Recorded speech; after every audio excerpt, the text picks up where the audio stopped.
हा तो विषय खरोखर आहे। निसर्गाने सुद्धा शेतकऱ्याची साथ सोडलेली आहे, परंतु शेतकऱ्यांच्या मागं उभं राहण्याचं गव्हर्नमेंटचं पुरेपूर मन आहे। परिस्थिती तशी आहे, शेतकऱ्यांची आता कर्जमाफी केली, परंतु कर्जमाफीतून हा विषय सुटणार नाही। विषय असा झाला की शेतकऱ्यांना लागणारं बियाणं असो, खत असो, याचं ब्लॅकमेलिंग जोपर्यंत थांबणार नाही तोपर्यंत शेतकऱ्यांची हानीच होणार आहे। शेतकऱ्यांच्यासाठी ज्या बियाणाची उपलब्धता केली जाते ते खरं तर प्लॉट कृषी विभागाच्या मार्फत आणि विद्यापीठाच्या मार्फत ते प्लॉट दिले गेले जाते आणि त्या प्लॉटमधून उत्पन्न जे होते ते प्लॉटचं बियाणं सर्चिंग केलं जाते आणि त्या सर्चिंग केल्याच्या नंतर गव्हर्नमेंटचे जे काही अधिकारी आहे, म्हणजे एखादा जिल्हा कृषी अधिकारी असो, टीएमओ असो, तालुका कृषी अधिकारी असो, यांच्या मार्फत बियाण्याची पासिंग केल्यानंतर ते खरं तर मार्केटमध्ये आले पाहिजे, परंतु असं होताना दिसत नाही। कारण संकट हे काही एकट्या मागं आलेलं नाही आहे, अनेक शेतकऱ्यांच्या मागं हे बियाण्याचं संकट आलेलं आहे।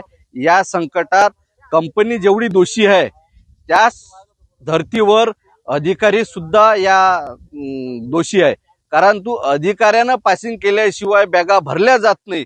प्रामुख्याने असं असताना हे बियाणं आलं कुठून हे जर कृषी डिपार्टमेंटच्या अधिकाऱ्याला माहीत नसल तर हे काय उन्हाळ्याच्या एसी मध्ये एसी लावून काय झोपा काढत होते काय? प्रामुख्याने हा प्रश्न उपस्थित होते।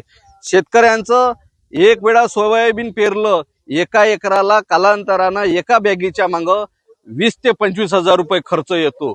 असे अनेक शेतकरी आहे का त्यांना दुबारही पेरणी केल्यानंतर आता पाण्याची दडी मारली आहे, म्हणजे निसर्ग सुद्धा कोपलेला आहे आणि त्या माध्यमातून तिसऱ्यांदा सुद्धा पेरणी करावं लागते काय असं कालांतरानं आज दिसून येत आहे। म्हणून शासनाकडे माझी तर जिल्हा प्रमुख या नात्यानं विनंती आहे का कंपनीवर कारवाई करत असताना कारवाई केलीच पाहिजे, त्यांच्याकडून वसुली सुद्धा केली पाहिजे। ज्या ज्या शेतकऱ्यांचं नुकसान झालं असेल त्यांना नुकसान भरपाई सुद्धा दिली पाहिजे आणि ज्या अधिकाऱ्यांचा यामध्ये रोल असेल त्यांना सर्वांना सस्पेंड करून चालणार नाही, त्यांच्यावर चांगले ताशेरे ओढून त्यांच्या सुरेश बुकामध्ये नोंद करून त्यांना सस्पेंड केलं पाहिजे आणि त्यांना समज सुद्धा दिली पाहिजे। यानंतर असे बियाणं प्रामुख्यानं मार्केटात येऊ नये याकडे गव्हर्नमेंटनं लक्ष दिलं पाहिजे, एवढीच माझी विनंती। पहिल्यांदा आम्ही हुतुतू बुस्टर या कंपनीचं बियाणं पेरलेलं होतं, ते काही निघालेलं नाही, 10-12% निघाले आहे। त्याच्यानंतर दुबार पेरणी केलेली आहे, ते पण आता पाणी नसल्याच्या कारणानं आम्ही तुषार म्हणा का स्प्रिंकलरच्या साह्यानं पाणी देत आहोत। आता निघालं तर ठीक, नाही तर मग आता शेतकऱ्याचं थोडं बुत आता निसर्गही साथ देत नाही। सरकारले तर म्हणता येणार नाही, कारण का सरकारचा काही दोष नाही त्याच्यात।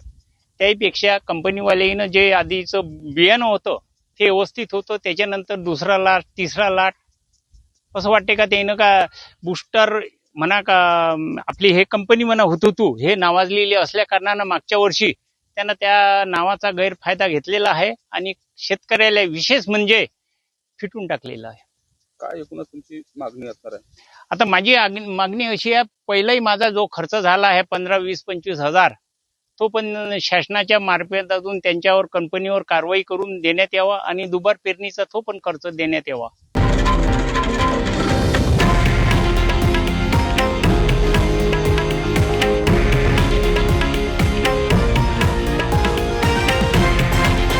हे आहे देशातील नंबर 1 न्यूज नेटवर्क आणि आपण पाहत आहात TV9 मराठी, एकमेव।